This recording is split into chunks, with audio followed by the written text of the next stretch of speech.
Salut à tous, alors aujourd'hui j'ai décidé de vous faire une petite vidéo de Dead Meat Lead. Alors Dead Meat Lead c'est quoi? C'est un jeu développé par Keldin Interactive et en fait c'était leur premier jeu et leur dernier parce que le jeu n'a pas du tout marché. Du coup le jeu il est disponible en freeware sur leur site, ils ont donné une clé qui est disponible pour tout le monde en fait, voilà. En fait, ils ont lancé un peu un jeu comme ça, indie game, mais bon, ça a pas du tout fonctionné, vu qu'il y a plein de petits free-to-play tels que League of Legends. Après, il y a des jeux payants, Minecraft, c'était à l'époque de Minecraft, donc le jeu il a pas réussi à se faire la place qu'il aurait peut-être pu avoir, parce que c'est vraiment un jeu assez sympathique. Alors, bon, le jeu il est totalement en anglais, mais bon, c'est pas trop un souci vu que c'est un hack and slash, hein. Alors, petit menu sympathique, que vous voyez, on peut se déplacer sur la carte. Bon là je viens de commencer le jeu, hein. Alors, là en fait c'est une sorte, bon, armurerie, hein. Et ça permet en fait d'évoluer nos armes. Comme on peut le voir là, il y a sûrement 3 armes au corps à corps et 4 armes distance quoi. Rifle, canon, blaster, Gatling gun, spear c'est lance, hammer, marteau. Après achievement c'est succès quoi. Il y a 3 pages de succès. Alors le jeu. Alors je vais lancer le tutoriel pour vous montrer un peu et après je lancerai la première mission. Alors le jeu c'est un hack and slash dans un univers, comment dire, on se bat contre des zombies au XVIIIe siècle en fait. On incarne un capitaine qui est venu sur une île en fait. Vous pouvez le voir, se taper. Bon là je peux pas tirer, j'ai le fusil, mais je peux pas tirer parce que j'ai pas de balles. Bon, hit, c'est vraiment pour montrer les mécanismes du jeu. On peut sauter dans le jeu. Alors en fait, comme vous pouvez le voir, à côté, là je vais essayer de mettre le petit réticule orange dessus, il y a le numéro 2 en fait. Quand je tue les zombies, ma barre de rage augmente en fait. Et après, je peux faire clic droit. Hop. Ça permet de mettre un coup de marteau.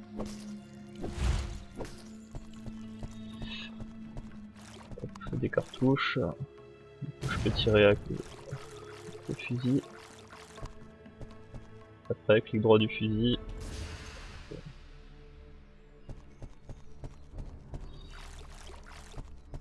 En fait, le but du jeu, c'est comment dire, de passer d'île en île en fait, et à la fin il y a un trésor là, que je vais détruire, et à l'intérieur il y a, comment dire, un antidote en fait. Le but c'est de nettoyer toute l'île en fait, c'est voilà. On va d'île en île en tuant le plus de zombies possible et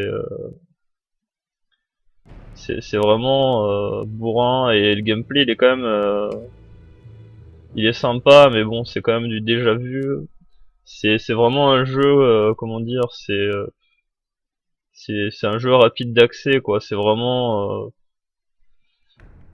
c'est sympa le concept, c'est sympa l'univers, mais c'est du déjà vu quoi. Enfin après je trouve qu'il y a quand même des petits soucis de gameplay. Il y a après là on bouge avec les touches qu'on peut sélectionner là.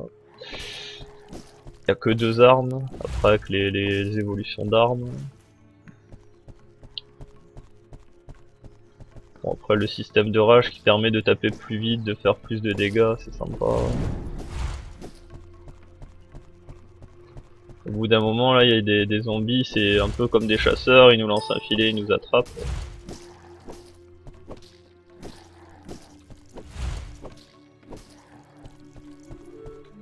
Alors des petits trucs sympas, par exemple quand je vais dans une zone, hop, ça va mettre malaria. On peut attraper la malaria en fait, c'est notre barre de vie diminue.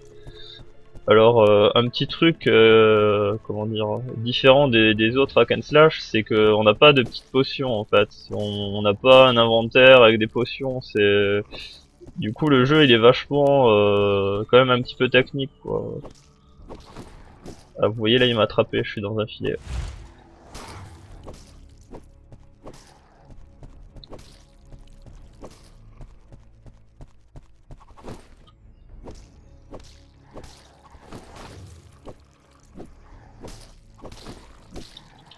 Du coup, comme vous voyez là, le héros il est vraiment pas très résistant quoi. Il y a une petite barre de vie et vu qu'on n'a pas de potion pour se soigner, ben ça fait du coup le jeu il est vraiment il est un petit peu hardcore quand même. Après bon, je dis pas que c'est un jeu spécialement difficile, mais faut vraiment pas faire des moves de merde parce que sinon on est vraiment on peut vite être débordé et là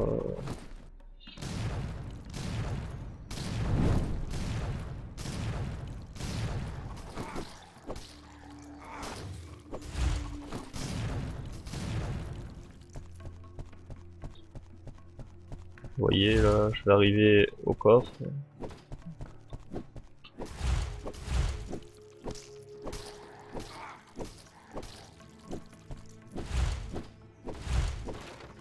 Voilà, je prends l'antidote et j'ai rempli la mission. Après il y a un petit système de scoring où on gagne de l'argent, le timer et tout. On peut voir plus en détail les stats. Bon après le jeu est vraiment sympathique, mais c'est vraiment un jeu où faut vraiment revenir plus tard, quoi. C'est vraiment on fait 2-3 sessions, on quitte, on revient. C'est pas un jeu vraiment comme les gros hack and slash qui existent à l'heure actuelle, quoi. Après comme vous pouvez voir, hein, faut du 6. Moi j'ai que 164 du coup. Je suis quand même loin de pouvoir débloquer, hein. J'ai vraiment pas beaucoup joué au jeu. Ouais, quand on a une pièce d'or, ça permet de débloquer une nouvelle zone. Pas dans cette nouvelle zone, bah on continue. Voilà, bon bah j'espère que cette petite vidéo de présentation de Dit Meets LED vous aura plu et ben à très bientôt pour une prochaine vidéo. Allez, salut salut.